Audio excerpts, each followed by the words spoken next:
नमस्कार मित्रांनो, सुस्वागतम. मुरंबा मालिकेच्या आजच्या भागामध्ये रमा आता स्वतः हाताने स्वयंपाक करते आणि सीमाला भरवत असते. तर आता सीमा अगदी खुश होत जेवण करत असते, ते पण अगदी पोट गच्च भरून.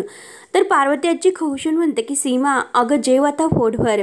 आणि रमाला म्हणते की रमा खरंच आता तू जे काही केलंस तर ते अगोदरच करायला हवं होतं, पण ठीक आहे अगदी उशिरा का होईना पण जे काही केलंस ते एकदम योग्य केलंस. आणि तेवढ्यात इरावती आता पार्थ, तारा आणि मालविका यांच्या ठरलेल्या प्लॅननुसार आपली बॅग भरून बाहेर येते आणि आजीला म्हणते की हो एकदम बरोबर बोललीस, जे काही होतं ते भल्यासाठीच होतं. तेव्हा रमा आणि पार्वती आजी आणि सीमा कोणीही आता ह्या इरावतीकडे लक्ष देत नाही. आता इरावती मालविका, तारा, पार्थ यांना आवाज देते आणि बाहेर बोलवत असते. तेव्हा मालविका, तारा आणि पार्थ आपल्या हातामध्ये बॅग घेऊन येतात. इरावती म्हणते की मालविका, आणि त्यांच्या मागून अक्षय येतो. तर अक्षय त्यांच्या बॅग वगैरे बघून आता विचारतो की एक मिनिट, हे सर्व काय सुरू आहे? तर सगळेजण कुठे चाललात आणि हे सर्व काय सुरू आहे? तेव्हा इरावतीला विचारतो की आत्या अगं हे सर्व काय आहे, कुठे निघालीस तू? तेव्हा आता इरावती आत्या रमाकडे बघत म्हणते की ही रमा जर आपल्या घरामध्ये असे अचानक येऊन जर राहणार असेल तर मी या घरामध्ये नाही राहू शकत. तारा आणि पार्थ सुद्धा म्हणतात की आम्ही इकडे नाही राहणार. त्यावर आता अक्षय म्हणतो की आत्या हे बघ, मला मान्य आहे की ही संस्था हिची आहे, तिच्या संस्थेमध्ये मी काम करतोय, तिने आपल्याला राहण्यासाठी घर दिलंय, म्हणून ती लगेच तिच्या मनाला वाटेल तेव्हा आपल्याला घराच्या बाहेर नाही काढू शकत. तेव्हा रमा आणि पार्वती आजी काही लक्ष न देता रमा फक्त आता सीमाला अगदी प्रेमाने भरवत असते आणि सीमा सुद्धा अगदी आनंदाने अगदी मस्त जेवत असते. तेव्हा आता अक्षयचे लक्ष रमाकडे जाते आणि तो रमाला म्हणतो की हे बघ रमा, तुला कळतं ना, तुझ्यामुळे हे सर्वजण घर सोडून जातात, आम्हाला एकदा पुन्हा घर सोडावं लागतं. तेव्हा रमा हसते आणि म्हणते की माझ्यामुळे? मी तर त्यांना जायला सांगितलेलेच नाही, हा त्यांचा निर्णय आहे, त्यांनी ठरवायचा असतो. त्यांना जर जायचं असेल तर त्यांना जाऊन द्या. आणि रमा आता स्पष्ट तोंडावर जा असं म्हणते. तेव्हा इरावती लगेच म्हणते की मी, पार्थ, तारा सगळेजण लगेच निघालो आहोत आणि अक्षय तू सुद्धा आम्हाला अडवण्याचा प्रयत्न करू नकोस. तेव्हा इरावती त्यांना खुणावून म्हणते की चला. तर आता तारा पार्थकडे पाहायला सुरुवात करते, कारण त्यांना या घरातून जायचंच नसते.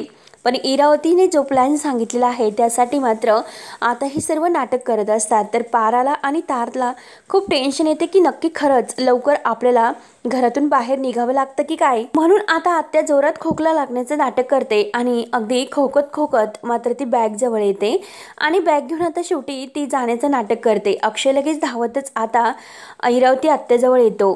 रमाला काही फरक पडत नसतो. रमा अगदी मस्त सीमाला जेवण भरवत असते. तर आता अक्षय आत्याजवळ येऊन म्हणतो की आत्या हे बघ, तू जर या घरातून जाणार असेल तर मी सुद्धा या घरामध्ये नाही राहणार. तेव्हा आता मालविका, तारा आणि पार्थ यांचा चेहरा लगेच खुलतो. अगदी मनासारखं अक्षय जेव्हा बोलतो तेव्हा त्यांना खूप छान वाटतं. अक्षय म्हणतो की चला आपण सगळे जाऊयात आणि चला आपण सगळेजण निघूयात. आजी, आई चला तुम्ही सुद्धा आता बॅग भरा आणि निघूयात. तर रमा आता शांतपणे अक्षयकडे बघत असते. तेव्हा आता पार्वती आजी रमाकडे बघून खुणावते की नाही म्हणून. तर अक्षय रमाला म्हणतो की हे बघ रमा, तुला हेच हवं होतं ना, तुला हेच बघायचं होतं ना, आणि आम्ही बेघर झालो, आम्हाला किती त्रास होतो हेच तुला बघायचं होतं. त्यावर आता इरावतीचे अगदी अक्षय मनासारखे बोलतो. तेव्हा ती अक्षयला थँक्यू म्हणते आणि म्हणते की हे बघ, आपल्या घरातील माणसांसाठी, घरासाठी तू जी काही बाजू घेतली ते ऐकून खरंच खूप बरं वाटलं. तेव्हा रमा आता बघत असते. तर अक्षय म्हणतो की हे बघ रमा, तू कायम मला माझ्या माणसापासून तोडत आली, परंतु आता मी तुझं नाही ऐकणार. मी माझ्या माणसांना कुठेही नाही जाऊन देणार आणि त्यांच्या सोबतच मी कायमचा असेल. जेथे ते असतील तर तेथे मी माझ्या माणसांसोबतच असेल. त्यामुळे आता चल. तेव्हा आता लगेच अक्षय हा आईला म्हणतो की चल. आता सीमा म्हणते की नाही, मी जेवण करते, मला जेवण करून दे. रमा उठते आणि अक्षय जवळ येते. अक्षयला म्हणते की हे बघा, जो काही यांचा निर्णय असेल, त्यांना घरातून जायचं असेल तर यांना मी अडवणारी आणि थांबवणारी कोण बरं? त्यामुळे ते त्यांचं जाऊ शकतात, तो त्यांचा निर्णय आहे. आणि हे बघा, जर तुम्हाला त्यांची साथ द्यायची असेल तर तुम्ही सुद्धा जाऊ शकतात, मी नाही तुम्हाला अडवणार, तो तुमचा निर्णय असेल. तेव्हा लगेच अक्षय म्हणतो की हो का, आणि हे बघ, मला सुद्धा तुझ्या नोकरीची गरज नाही आणि मी तुझी नोकरी सोडतोय आणि जे 5 लाख रुपये तुला द्यायचे असेल ना ते सुद्धा कुठून तरी गोळा करतो आणि ते तुझ्या तोंडावर फेकून देतो. परंतु येथे मी नाही थांबू शकत. आता रागाने तो आता सीमाजवळ येतो. आई आणि आजीला म्हणतो की चला निघायचं आहे आपल्याला. तेव्हा आता सीमा खूप जोरात ओरडते की हे बघ, मी कुठेही नाही येणार. रमाने इतक्या प्रेमाने माझ्यासाठी जेवण बनवले, त्यामुळे मी जेवण करणार आणि मग काय आहे ते ठरवणार. त्यावर आता सीमा अगदी पटपट जेवत असते. एकामागून एक घास तिचा अगदी तोंडात जात असतो. तर पार्वती आजी म्हणते की अरे अक्षय ऐक ना तू, अरे सीमाची अवस्था बघ. अशा अवस्थेत तू तिला कुठे बाहेर नेणार आहेस? डोक्यावर छप्पन नाही राहण्यासाठी, मग तिला घेऊन कुठे जाणार आहोत आपण? इरावतीला पार्वती आजीचा राग येतो, कारण मध्येच आता ही जास्त चिवचिव करत असते. आणि हे बघ अक्षय, अरे आहे तिचं घर, आपल्याला अगदी कोणताही पर्याय नाही. आपण तिच्या घरामध्ये राहणं हाच एक पर्याय आपल्याकडे आहे. शेवटी आपला नाईलाज आहे. तू कशाला इतकं लक्ष देतोस? तेव्हा पार्वती आजी आणि रमा एकमेकींकडे बघतात. तर इरावती रागाने आता पार्वतीकडे बघत म्हणते की ही म्हातारी शेवटी खोडामध्ये घालते. जर हा निघाला नाही तर अवघड होईल. तेव्हा आता अक्षय तेथे टेबलवर बसतो. तर इरावती अक्षयला म्हणते की हे बघ अक्षय, अरे तुला होणारा त्रास मी समजू शकते, परंतु आता मला जो त्रास होतोय ते मी नाही समजू शकणार. आणि मालविका सुद्धा, हवं तर तू थांबू शकतो, परंतु तू मला मुक्त कर, मला जाऊन दे इथून. तेव्हा तारा हळूच पार्थला म्हणते की ब्रो, अरे खरंच जावं लागतं की काय? आणि खरंच जर आपण या घरातून निघून गेलो तर आपल्याला कोणी अडवत नाही. मालविका आता ते दोघांना अगदी तोंडावर बोट ठेवून शांत राहायला खुणावते. इरावती आपली बॅग घेते आणि जायला निघते. अक्षय पुन्हा तिला थांबवतो की आत्या प्लीज थांब ना. तेव्हा आता इरावती लगेच थांबते आणि अक्षय म्हणतो की हे बघ आत्या, आपण काहीतरी यावरती सोल्युशन काढूयात. इरावती आत्या आता म्हणते की काय सोल्युशन काढणार आहे अक्षय तू? आणि रमासमोर हात जोडत म्हणते की हे जे रत्न आहे तर ती बाई मला या घरामध्ये नकोय. हिला जर या घरामध्ये राहायचं असेल तर मी मात्र या घरामध्ये नक्की राहणार नाही. तेव्हा मालविका म्हणते की बघा अक्षय, अहो तुम्ही इतकं थांब म्हणतात, आग्रह करतात, परंतु त्यात रमाला काहीच फरक पडत नाही. ती काही बोलत सुद्धा नाही आणि शेवटी आम्ही घरातून जावं, तिला हेच हवं आहे. तर तेव्हा इरावती सुद्धा आता रमाकडे बघत म्हणते की अर्थात तिला हेच हवं आहे. अक्षय आता रागाने पाहत असतो. तर रमा आता शांतपणे या सगळ्यांचं बोलणं ऐकून घेते. अक्षय उठतो आणि रमाकडे येतो. तर रमा म्हणते की माझ्याकडे का बघतात? मी त्यांना जायला सांगितले का? मी नाही ना सांगितले, त्यामुळे मी थांब म्हणायचा प्रश्न येतच नाही. मी कुणाला जा सुद्धा म्हणणार नाही आणि कुणाला थांबा सुद्धा म्हणणार नाही. तुमचा तो प्रश्न आहे, तुमचं तुम्ही ठरवा.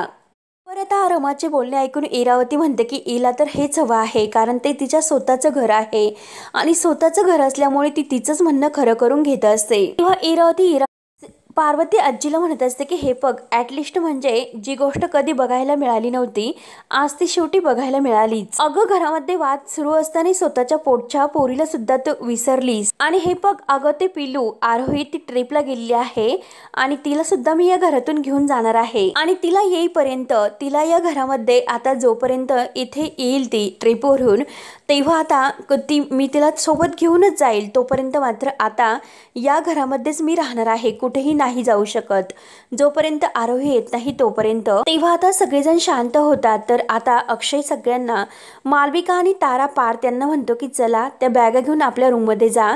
चला आता बरं, जे काही असेल ते उद्या बघूयात. तेव्हा अक्षय आतमध्ये जातो. तर आता रमा ही इरावतीला म्हणते की तुम्हाला थांबायचं होतं तर अगदी इतकं नाटक करण्याची काय गरज होती?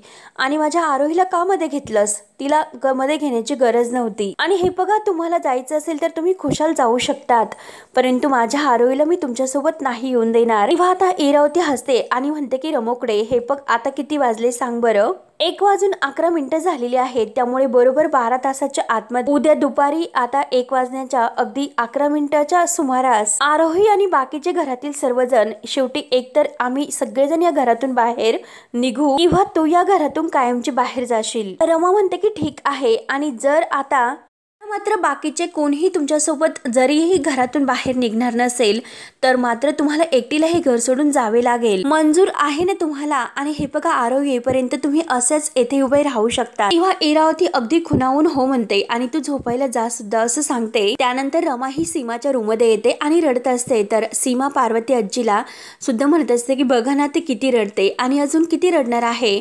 रमाचे अगदी डोळे पुसते की हे बघ रमा, तू रडू नकोस, किती रडणार आहेत बरं तू. तेव्हा पार्वती आजी म्हणते की रडून दे सीमा, तिला पोटभर रडून दे. त्यावर आता सीमा म्हणते की नाही, आपण रडायचं नाही, हसायचं. आता मात्र आपण घाबरायचे नाही, आपण मात्र त्यांना हरवायचं, आपण नाही हरायचं, आपण मात्र जिंकायचं. इरावतीला हरवायचं, आपण जिंकवायचं. तेव्हा आता रमा म्हणते की हो आई, तुम्ही एकदम बरोबर बोलतात. आता मात्र लवकरच आपल्या सगळ्यांचे भोग संपणार आहेत.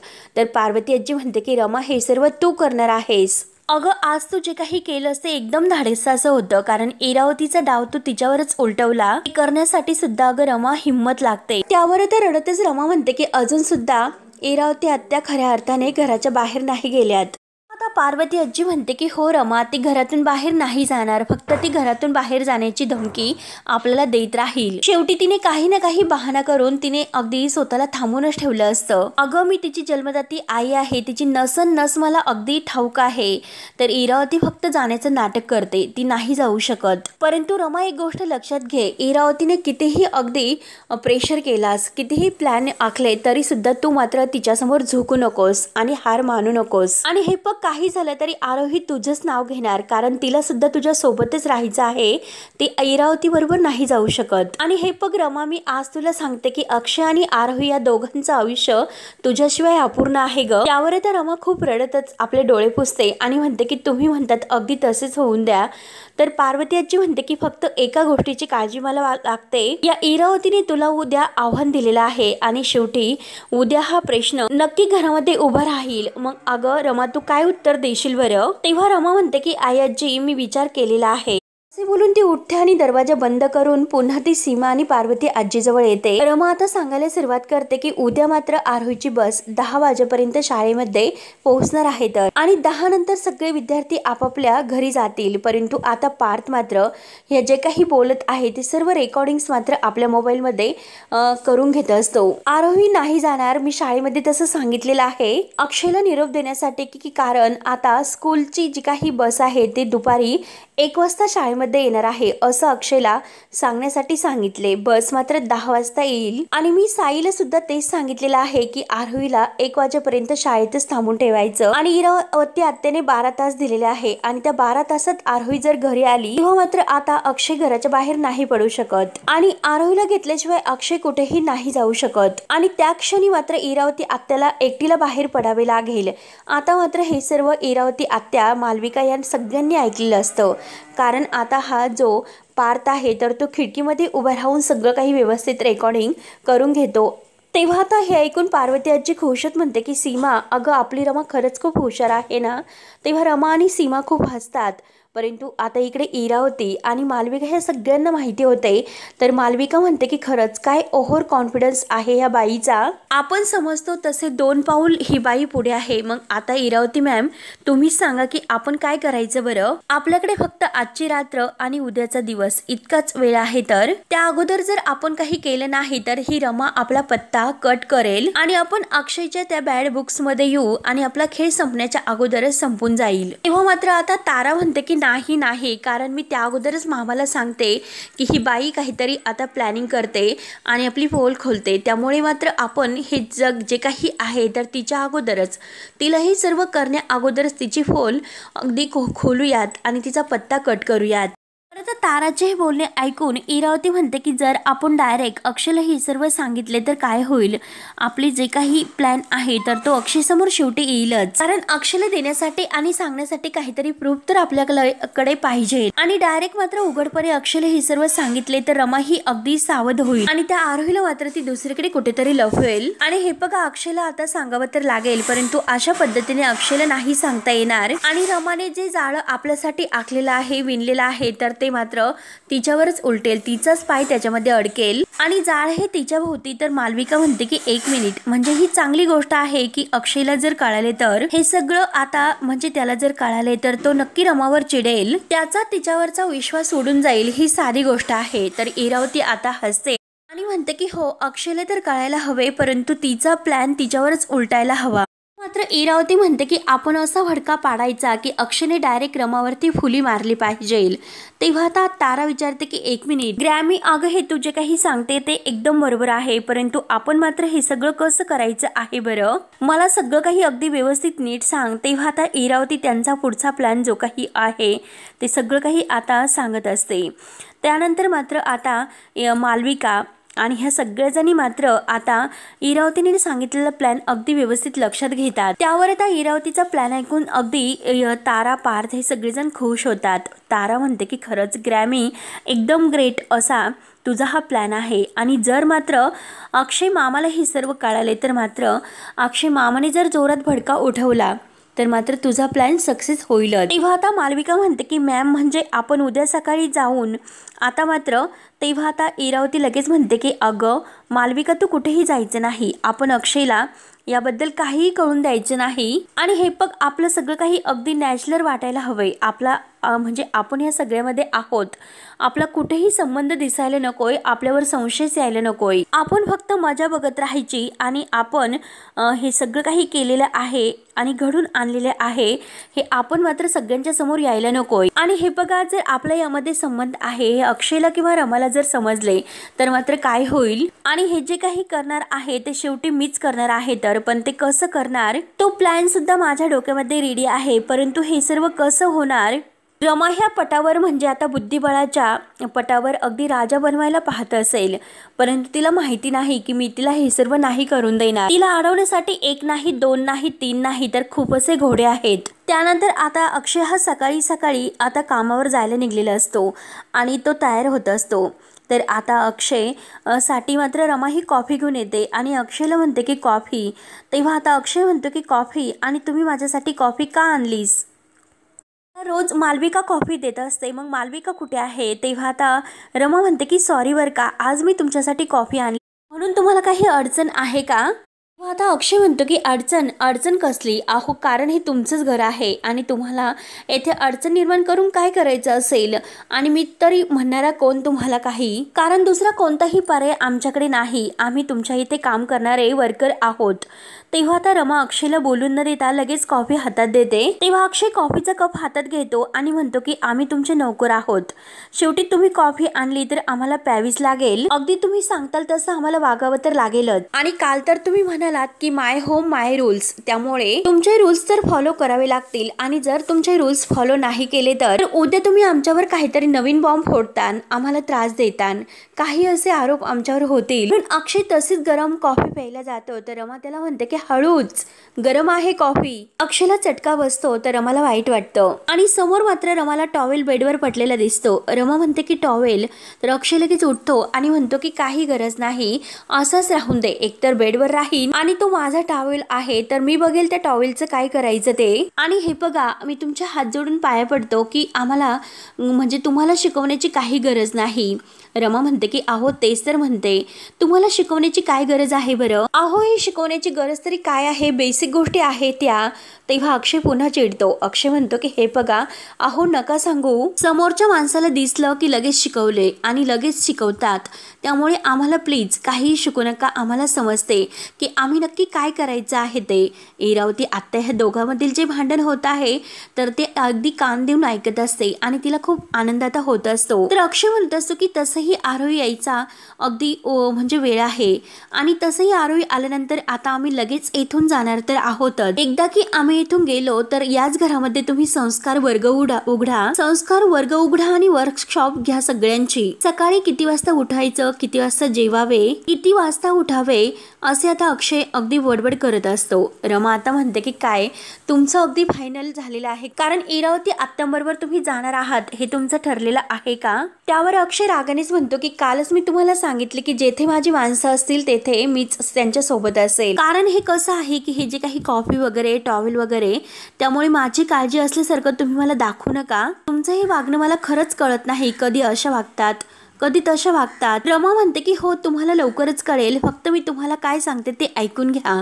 त्यावर आता अक्षय म्हणतो की नाही, मला तुझा एकही शब्द ऐकून घ्यायचा नाही, ते ऐकण्यासाठी माझ्याकडे वेळ सुद्धा नाही आणि ऐकून घेण्यासाठी इंटरेस्ट सुद्धा नाही, कारण आता आरोहीची बस येईन, मला तिला पिकअप करायचं आहे। तर तेव्हा रमा म्हणते की हे बघा उपयोग नाही आता, कारण 10 वाजता बस नाही येणार, बस दुपारी 1 वाजता येणार आहे। तर त्यावर आता अक्षय म्हणतो की काहीही, तर रमा म्हणते की काही नाही, कारण बस पंक्चर झालेली आहे, त्यामुळे आता बस नाही येणार, कारण मला फोन आला होता। तेव्हा अक्षय म्हणतो की नाही, कारण शाळेच्या ग्रुपवर कोणताही असा मेसेज नाही आलेला। तेव्हा रमा म्हणते की शाळेच्या ग्रुपवर मेसेज नाही टाकला कारण पालकांचा गोंधळ उडतो। तर अक्षय म्हणतो की किती वेळ लागेल असा की ज्या शाळेच्या पालकांच्या ग्रुपवर जर मेसेज टाकला तर मात्र सगळेजण वाचतील आणि लवकरच त्याच वेळेत येतील।